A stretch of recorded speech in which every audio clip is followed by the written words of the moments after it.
అందరికీ నమస్కారం. నేటి కవిత దైవ దర్శనం. రచనా సమర్పణ చిర్రావూరు మదన్మోహన్.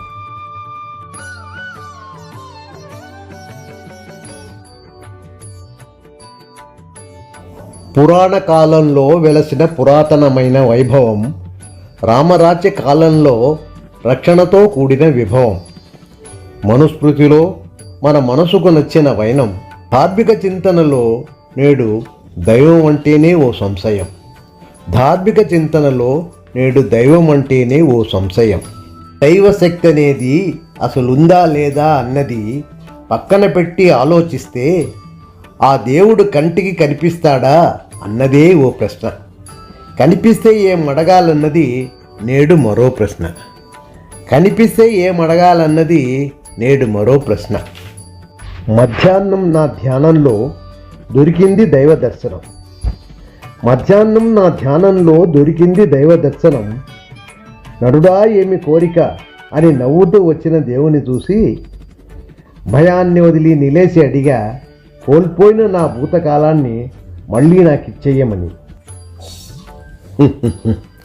అంటే అన్న దేవుని చూసి, అందమైన నా బాల్యం, దృఢమైనదైన నా యవ్వనం, పోయిన నా ఆరోగ్యం, నాకొచ్చిన ఈ ముసలితనం, పొందుపరచి నే ఖర్చు చేసిన పొదుపు ధనం, భూతకాలంలో పోగొట్టుకున్న గతమంతా ఇచ్చేయమన్నా, గతమంతా ఇచ్చేయమన్నా. దేవుడు నవ్వుతూ మళ్ళీ నాకు గీతోపదేశం ఇచ్చాడు, మళ్ళీ గీతోపదేశం ఇచ్చాడు.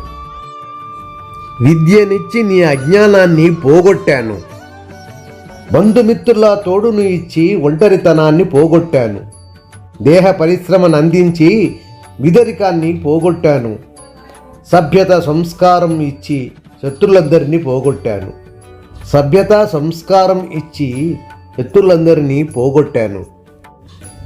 నీలో ఇలాంటివెన్నెన్నో లెక్కలేనన్ని పోగొట్టాను, అన్నీ తిరిగి ఇచ్చేయనా అన్నాడు నవ్వుతూ. కనువిప్పు కలిగింది, కలతలు కరిగింది. కోల్పోవటంలోని సుఖం కంటికి నాకు కనపడింది, కోల్పోవటంలోని సుఖం కంటికి నాకు కనపడింది.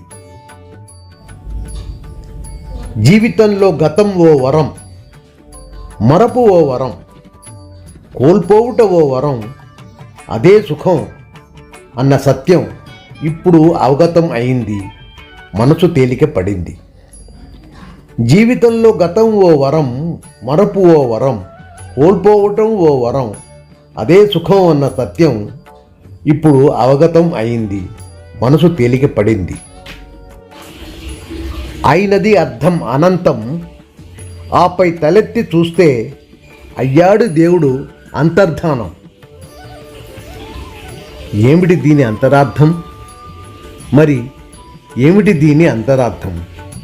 నమస్కారం.